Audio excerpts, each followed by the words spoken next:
छात्रों सुप्रभात। आज हम सब काव्यखंड के अंतर्गत पाठ 2 मीराबाई के पद पढ़ेंगे। तो इसके पूर्व कि उनके पदों को पढ़ें, हम कवयित्री का जीवन परिचय ज्ञात कर लेते हैं, उनके विषय में जानकारी कर लेते हैं। तो सबसे पहले जन्म की बात आती है तो मीराबाई का जन्म सन 1498 ईस्वी में कुड़की गांव में मारवाड़ रियासत के अंतर्गत होता था। ये उदयपुर में आता है जो कि राजस्थान में है। इनकी प्रमुख रचनाओं में मीरा पदावली, नरसिंह माहेरो इत्यादि हैं। इनका जीवन काल ज़्यादा लंबा नहीं रहा, केवल 48 साल की उम्र में ये सन 1546 ईस्वी में स्वर्ग सिधार गई। ये सगुण धारा की, देखिए भक्ति काल को निर्गुण और सगुण दो भागों में बांटा गया है। तो भक्ति काल के अंतर्गत सगुण जो धारा था उसकी ये कवयित्री हैं। इनका विवाह जो है महाराणा सांगा के कुल में हुआ था। महाराणा सांगा के पुत्र भोजराज से इनका विवाह हुआ था, लेकिन विवाह के कुछ ही दिनों बाद भोजराज का निधन हो गया और उसके बाद मीराबाई कृष्ण की भक्ति में रम गई। सत्संग में जा कर के मंदिरों में भगवान श्री कृष्ण के मूर्ति के सामने नृत्य आदि करने लगी, उनका भजन करने लगी। तो चूँकि राज परिवार से संबंध रखती थी, इसलिए राज परिवार को यह अच्छा नहीं लगा कि उनके कुल खानदान की कोई लड़की यूँ मंदिरों में लोगों के सामने नाचती फिरे। इसलिए उनको मारने के लिए भी कई बार प्रयास किया गया। इसी संबंध में ये भी सुनने में आता है कि मीराबाई को विष देकर मारने का प्रयत्न किया गया, लेकिन उस विष के द्वारा भी मीराबाई का अंत न हो सका, वो बच गई। तो आइए, ये तो हो गया कवयित्री के विषय में उनका परिचय। आइए अब पाठ को पढ़ना प्रारंभ करते हैं। तो मीराबाई पहले पद में कह रही हैं कि मेरे तो गिरधर गोपाल दूसरो न कोई, जाके सिर मोर मुकुट मेरो पति सोई। यानी मेरे तो सिर्फ एक गिरधर गोपाल यानी पर्वत को धारण करने वाले, गिरि को धारण करने वाले गोपाल यानी श्री कृष्ण ही एक मेरे हैं केवल, दूसरा कोई मेरा अपना नहीं है। और जिसके सर पर सदैव मोर मुकुट शोभायमान होता है वही मेरे पति हैं। छात्रों, मीराबाई श्री कृष्ण को अपने पति के रूप में पूजती हैं। वह उनकी भक्त नहीं है।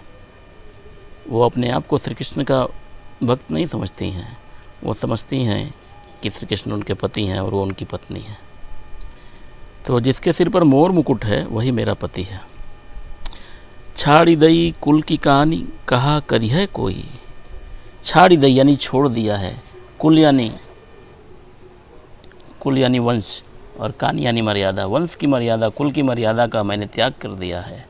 कहा करी है कोई, मेरा कोई क्या कर लेगा। संतन ढिग बैठी बैठी लोक लाज खोई। मैं संतों और साधुओं के बीच में बैठ करके, संतों और साधुओं के साथ बैठ करके, ढिग यानी साथ, मैंने लोक लज्जा का त्याग कर दिया है, शर्म लिहाज का त्याग कर दिया है। मतलब लोग जो कहते हैं कि कैसी है, राजा के घर की है और मंदिरों में नाच रही है, तो वही कहते हैं कि मैंने लोक की मर्यादा का त्याग कर दिया है। लोग मेरे बारे में क्या बात करते हैं उससे मुझे फ़र्क नहीं पड़ता। असुवन जल सींच सींच प्रेम बेली बोई। मैंने अपने आंसुओं के जल से सींच कर इस श्री कृष्ण के प्रेम रूपी बेल को अपने हृदय में बोया है, और अब तो बेली फैल गई आनंद फल होई।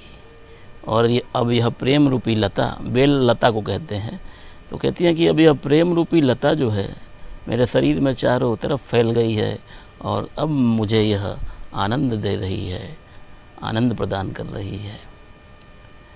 कि दूध की मथनियाँ बड़े प्रेम से बिलोई, और दधी मथी घृत काढ़ी ली और डारी दही छोई। कहा कि मैंने श्री कृष्ण के प्रेम की मथनी को बड़े प्रेम से मथा है और इसमें से दही मथ करके उसका घी निकाल लिया है और छाछ का त्याग कर दिया है। कहने का मतलब यह है कि मीराबाई ये कहना चाहती हैं कि मैं श्री कृष्ण की भक्ति में लगी रही, उनका मन से उनकी भक्ति में लगी रही, और लोग मेरे बारे में क्या कहते हैं इसकी परवाह किए बिना मैंने बस उनकी भक्ति को ही अपनाया। और जो मेरी बुराई करते रहे वो छोई की तरह है, छाछ की तरह है, जो जैसे दही मथ के घी निकाल दिया जाता है और छाछ को अलग करके दूसरों को दे दिया जाता है पीने के लिए या फेंक दिया जाता है, वैसे ही मैंने श्री कृष्ण की भक्ति को अपना लिया और मेरे जो विरोधी थे उनका मैंने त्याग कर दिया। जैसे दही से दोनों चीज़ें निकलती हैं, दोनों ही वस्तुएं निकलती हैं, घी भी और छाछ भी। तो घी श्रेष्ठ चीज़ है, तो घी आदमी रख लेता है और छाछ या तो फेंक देता है या दूसरों को दे देता है। तो मैंने श्री कृष्ण की भक्ति को अपना लिया है और जो विरोधी थे मेरे उनको मैंने छोड़ दिया, उन पे ध्यान नहीं दिया। भगत देख ही राजी हुई, जगत देख रोई। मीराबाई कहती हैं कि जब मैं ईश्वर के भक्तों को देखती हूँ तो मैं प्रसन्न हो जाती हूँ, और जब संसार के लोगों को देखती हूँ जो मोह माया में फंसे हुए हैं तो मुझे दुख होता है, मैं उनकी स्थिति पर रोने लगती हूँ। दासी मीरा लाल गिरधर तारो अब मोही। मीराबाई कहती हैं कि हे गिरधर, हे भगवान श्री कृष्ण, अपनी इस दासी मीरा को इस दुनिया से पार लगाओ। यही प्रार्थना मीराबाई श्री कृष्ण से कर रही हैं। वो कह रही हैं कि इस संसार रूपी सागर से मुझे अब पार ले चलो। तो छात्रों, ये पहले पद का अर्थ समाप्त हो गया। आइए अब दूसरा पद देखते हैं। आइए अब दूसरा पद पढ़ते हैं। इस पद में मीराबाई कहती हैं कि पग घुंघरू बांध मीरा नाची, मैं तो मेरे नारायण सो आप ही हो गई साची। यानी मीराबाई कहती है कि मैंने पाँव में घुंघरू बांध लिया है और श्री कृष्ण की भक्ति में मैं उनके समक्ष नाच रही हूँ, और चूँकि उनके समक्ष नाच रही हूँ तो मैं मेरे नारायण यानी मेरे प्रभु श्री कृष्ण की तरह ही हो गई हूँ। उनकी भक्ति में लीन होकर जब मैं नृत्य कर रही हूँ तो मैं उन्हीं की स्वरूप की हो गई हूँ, और जब उनका स्वरूप मैंने ग्रहण कर लिया है तो अपने आप ही मैं साची यानी सच्ची हो गई हूँ। लोग कहे मीरा भाई बाबर न्यात कहे कुलनासी। लोग मेरे विषय में कहते हैं कि मीरा पागल हो गई है, बावरी यानी पागल हो गई है, और सगे संबंधी मेरे विषय में कहते हैं कि मैं कुल कलंकिनी हूँ, कुल का नाश करने वाली हूँ। इसलिए मुझे मारने के लिए उन्होंने विष भेजा। विष का प्याला राणा भेजा पीवत मीरा हासी। राणा जी ने मुझे मारने के लिए विष का प्याला भेजा, जिसे मैंने हंसते हंसते पी लिया। और कवित्री परिचय मैंने बताया था आपको कि इन्होंने हंसते हंसते विष का प्याला पी लिया था, लेकिन ये बच गई थी श्री कृष्ण की कृपा से। तो विष का प्याला राणा भेजा पीवत मीरा हासी। राणा ने मुझे मारने के लिए विष का प्याला भेजा और मैं उसे हंसते हंसते पी गई।